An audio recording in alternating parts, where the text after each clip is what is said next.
تفنگت را زمین بگذار، تفنگت را زمین بگذار، که من بیزارم از دیدار این خونبار ناهنجار. تفنگ دست تو یعنی زبان آتش و آهن، من اما پیش این اهریمنی ابزار بنیان کرد ندارم جز زبان دل، زبان دل، دلی لبریز از مهر تو ای با دوستی دشمن،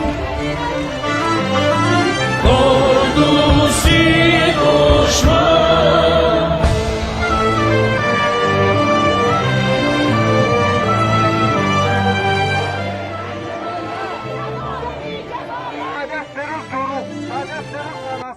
بعد از 3 روز مسخره کردن خون ملت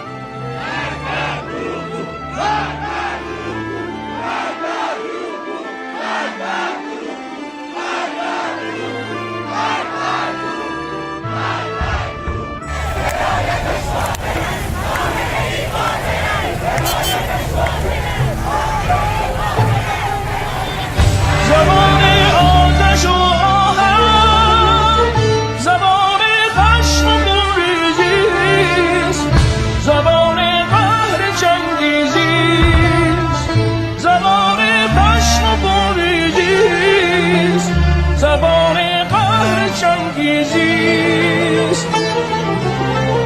بیا بنشین بگو بشنو، بگو بشنو سخن شاید، فروغ آدمیت راه در قلب تو بگشاید، فروغ آدمیت راه در قلب تو بگشاید.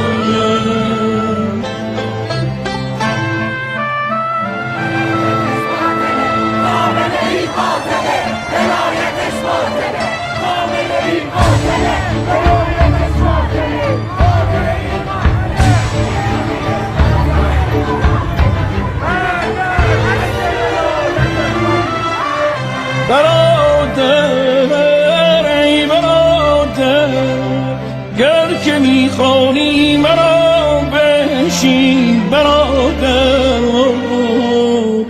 تفنگت را زمین بگذار، تفنگت را زمین بگذار، تفنگت را زمین بگذار، تفنگت را زمین بگذار، تا از جسم تو